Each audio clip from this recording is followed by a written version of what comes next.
Okay, well, this is Ryder here to review the Kamen Rider Geats DX Laser Raise Riser.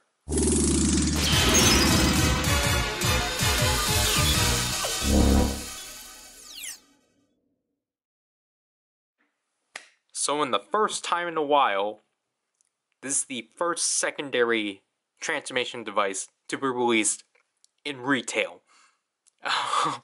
That's kind of in the same quota as like the Genesis driver, the 1000 driver, the Beyond driver, basically that. It's just that in this case it got released within the second quarter, which is even better. This is the main transformation device of the supporter riders, to which are the one showcasing here is Kamen Rider Geats, spelled Z-I-I-N. I don't get why people can't understand that pronunciation. And obviously we have the Laser Raise Riser itself right here. The two Laser Raise Riser cards. Don't like that name. To which obviously again it shows off Geats and the other one, Belroba. Cautions and warnings, the contents, the QR code for the PDF file. I don't know why this is not showing up well, but alright. And here we have the other support riders. And basically the contents, or just an overview of everything we can do, plus spoilers. So So again, here are the contents.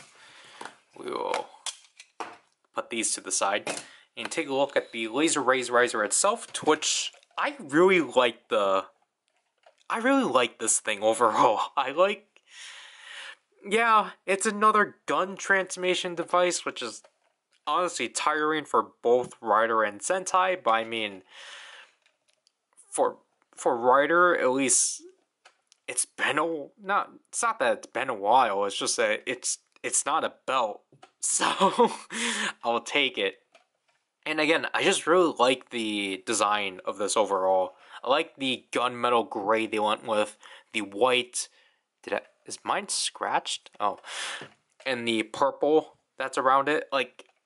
This is a really sleek color design overall and such. And I really like the clear circle and such, to the point you can see the camera and such. But I just really like the design overall. The back is pretty basic, but I mean, as you can tell, it does still carry all the stuff that a raised buckle would have and such. And yeah, the trigger is pretty, the trigger is kind of hard to press. It's the opposite of the Magnum shooter. You really have to, you still have to really press it in, but you can tell it's it's going up. It's not from down here. But anyways, the speaker right here, it's really interesting how they actually have a hole specifically for this lever and such. The track, this one is 075, so it's actually different. And the QR code for whatever.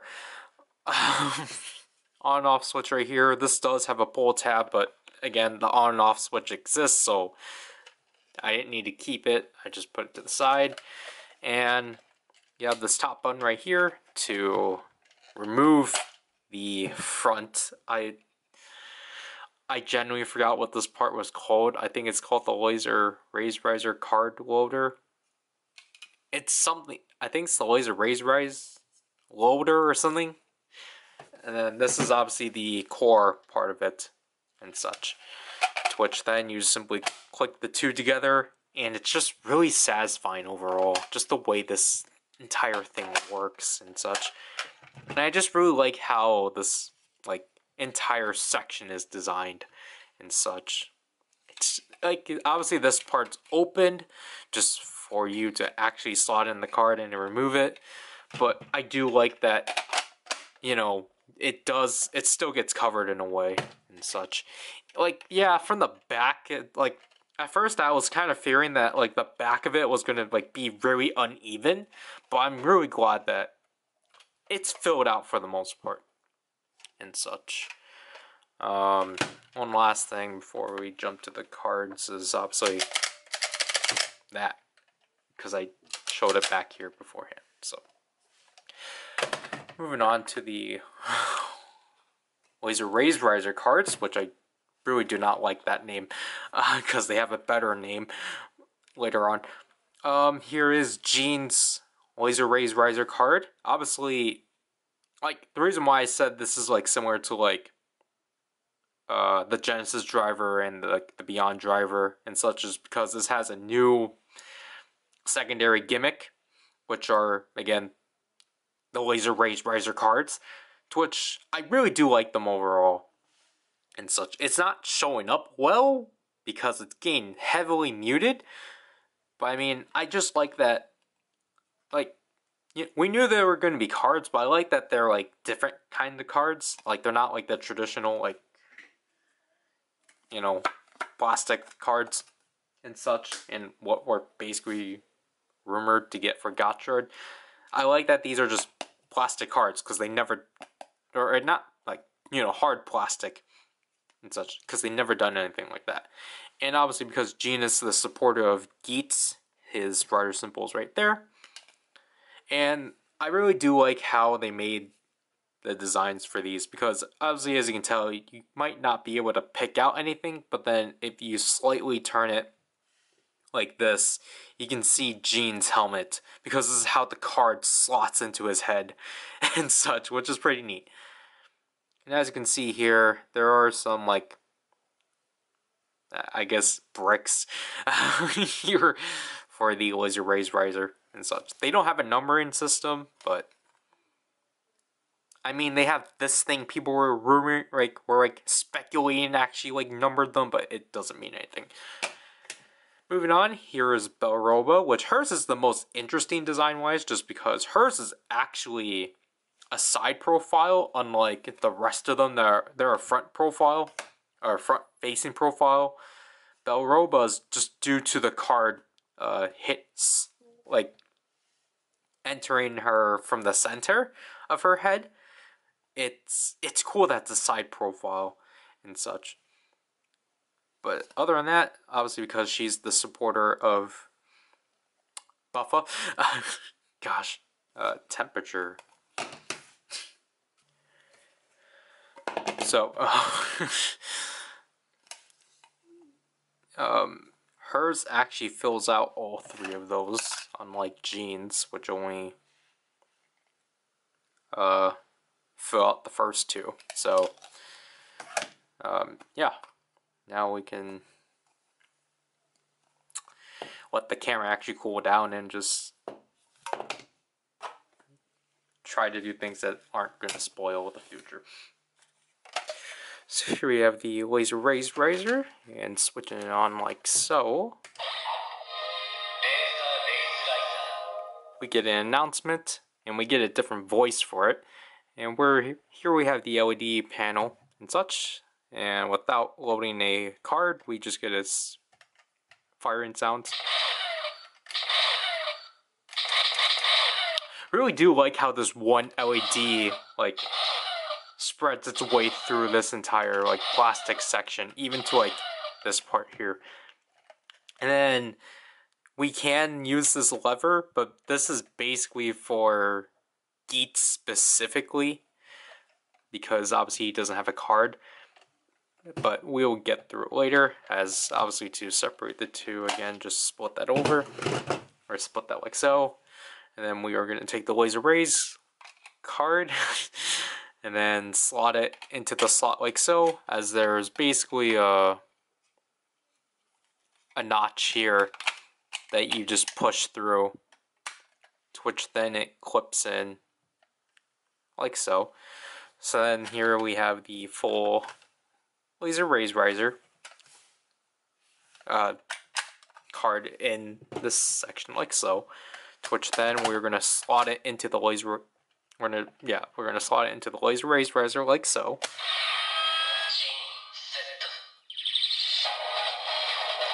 We get this standby, and now we get a light blue LED spraying around. And to complete the transformation, just press the trigger.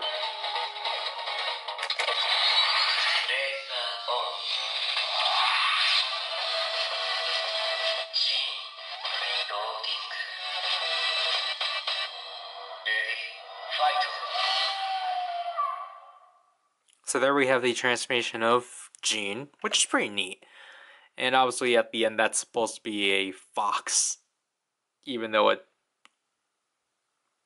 or wolf. I forget. I think Jean is the only one that's like one-on-one with...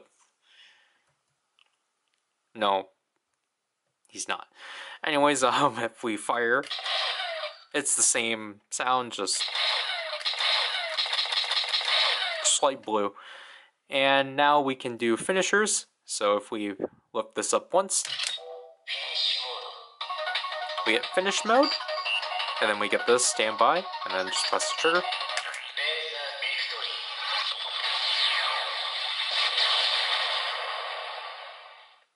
There is the first finisher, Laser Victory.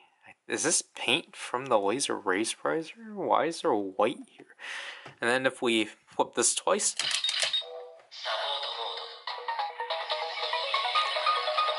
we get support mode, and then just press the trigger.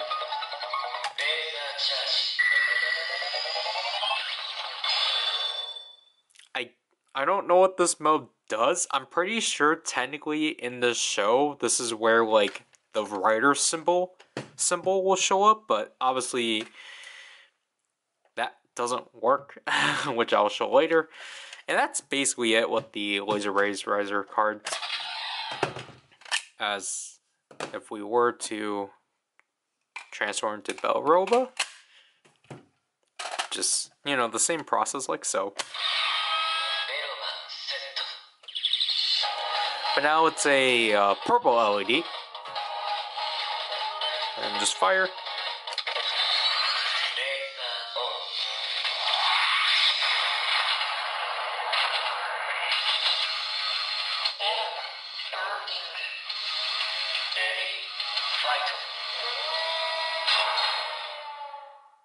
So now we're a mechanical bull, and the firing is still the same. Just in the purple, and the finishers.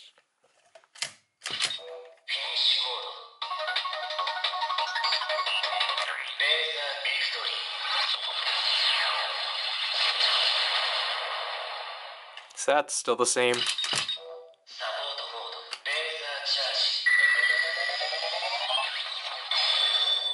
That too. So, if you were curious if we were to flip the cards around, because you can still slot them in like so.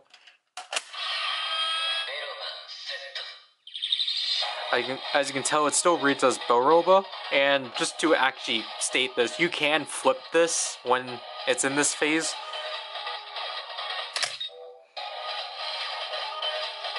As it will just interrupt it. And there is another thing that you can do. It's kind of the basically the same process. We'll let this play through, but basically you kind of have to let this run through. It seems like it's dying. But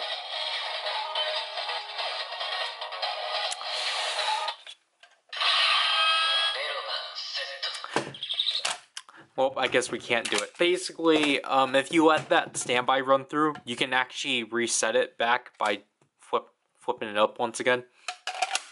And, you know, this is spoilers, obviously, but when Geats uses this, you can still you can only do the finishers. It's just in a white LED.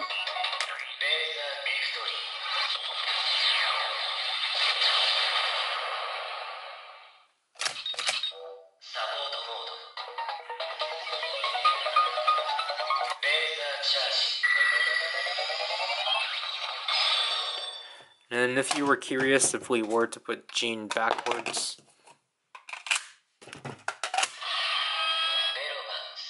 it still reads as Belroba, all because it's basically hitting all those buttons.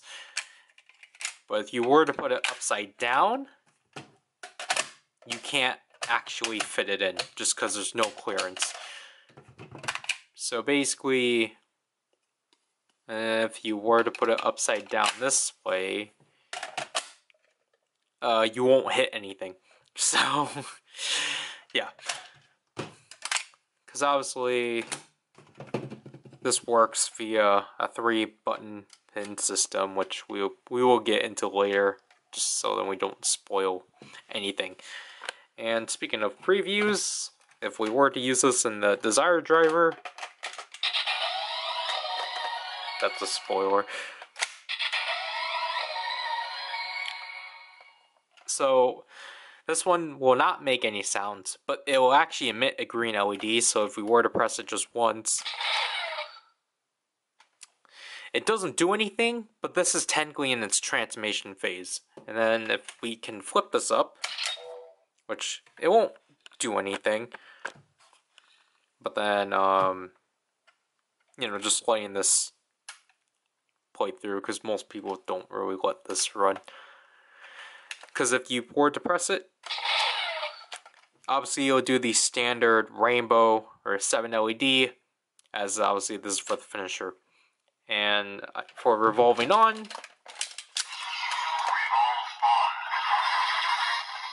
singly, it's green. And then, sadly, you can't use this in the Magnum shooter.